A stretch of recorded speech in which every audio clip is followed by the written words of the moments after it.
Oil and gas operators in Nigeria are currently engaging the Federal Competition and Consumer Protection Commission over provisions in the Act that may affect their smooth operations. At the meeting hosted by Seplat Petroleum Development Company, participants raised concerns over what may constitute abuse of dominance, seeking redress at the tribunal, and bidding processes, all of which are contained in the Act. For the sake of clarification and perhaps determined to stay within the confines of relevant operational laws and guidelines, this meeting has been convened. So in this room we have lawyers, oil and gas operators, and one of the newest regulator. In that whole bunch, in analyzing that, You already should know about the Consumer Protection Law. But did you know that has been repealed and replaced with the Federal Competition and Consumer Protection Act 2019? So what's the connection of that and the oil and gas sector or business, you ask? I understand that under this act, joint bidding is frowned at. Not because there's anything wrong with it, it is standard practice in the oil and gas industry, but because the framers of this act do not understand the full implication of joint bidding.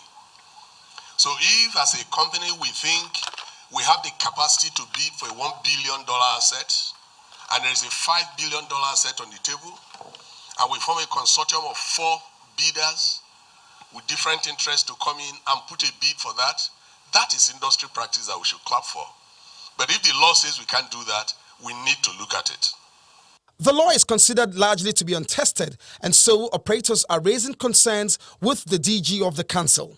We're beginning to wonder, Mr. Irukera, why we have 3 layers, which is really not best practice across the world, because what you have typically is appeal from sector regulators going directly to the tribunal. we would create certification rules for the tribunal, because whatever has to come to us, the last thing I want to do is to adjudicate the decisions of some other agency.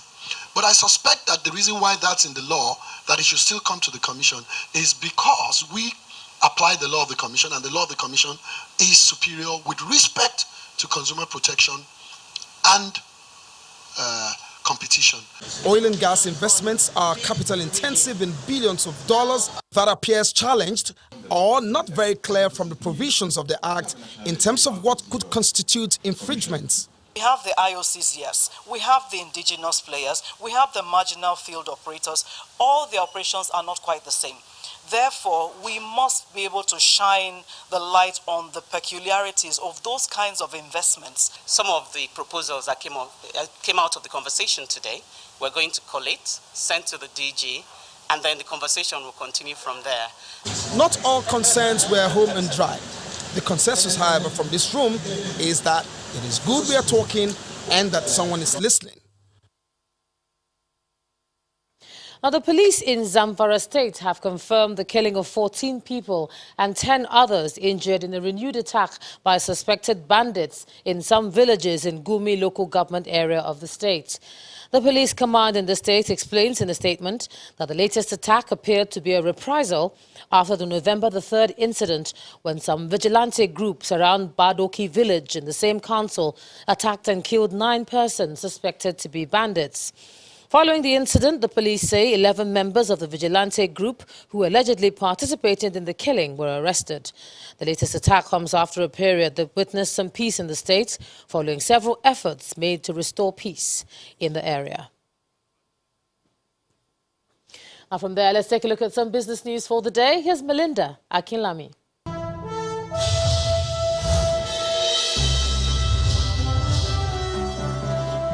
Many thanks, Ijoma. Welcome to Business News.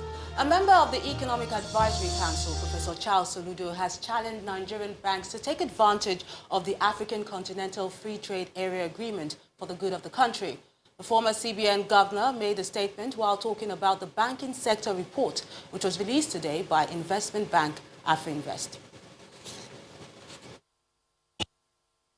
Now that we're actually integrating Africa to have an African continental free trade area, as it were, what kind of banking and financial system do we really need? to be able to move the economy. It's the largest economy in Africa, no question. But the question is, what should be the next level for the banking system?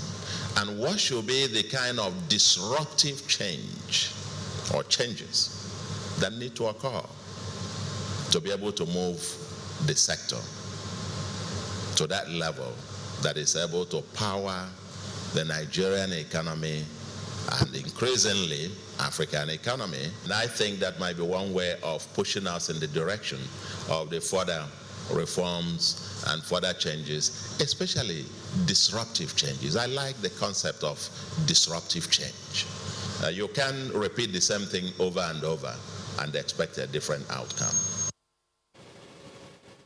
TAC Agro PLC, an agriculture company, is raising 15 billion naira secured bonds to finance the transportation infrastructure of fertilizer and food grains.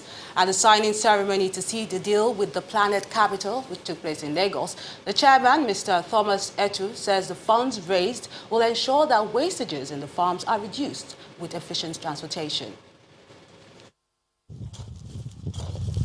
Agriculture remains a critical factor in Nigeria's economic growth, and ensuring deliverables in the agricultural value chain is important. Within this hall, the management of TAC Agro PLC and other partners are present to witness a landmark leap. But first, the company explains its sphere of operations. We're the largest producer of NPK-based fertilizer in the country. We have an installed capacity of 3 million metric tons as a group.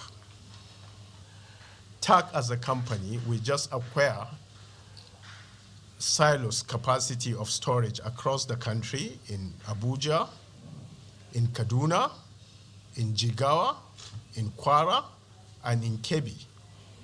The agricultural conglomerate is raising funds to support its logistic arm for increased movement of fertilizer raw materials to its blending plants and the movement of grains and farm produce from aggregation centers to silos and warehouses. From our calculations, we require at least 1,000 trucks for our immediate operations just to support the activities of the group.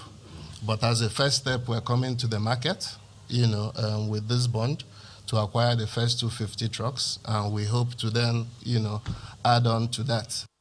Raising bonds to purchase the 250 trucks requires support of a strong partner, and that's where Planet Capital comes in.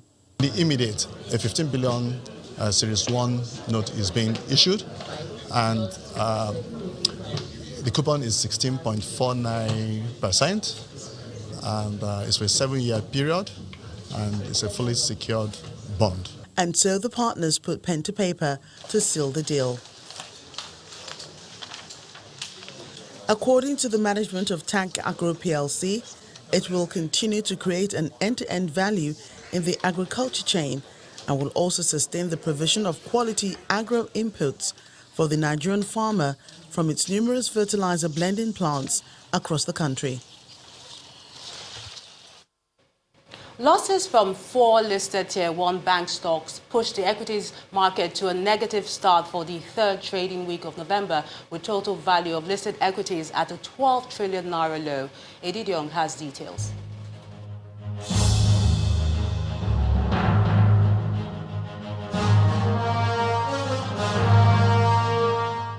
Hello and welcome to the stock market report. I may be in red, but I am not bearish, just like the equities market today, as the general index shed 0.60%, with the market cap falling back to the 12 trillion naira mark. However, there isn't much to worry about because what we saw today is more profit taking on banking shares, given the gains seen on that counter last week. But with the CBN's OMO restrictions, there is no major outlet for investors at this time, so the focus is on equities.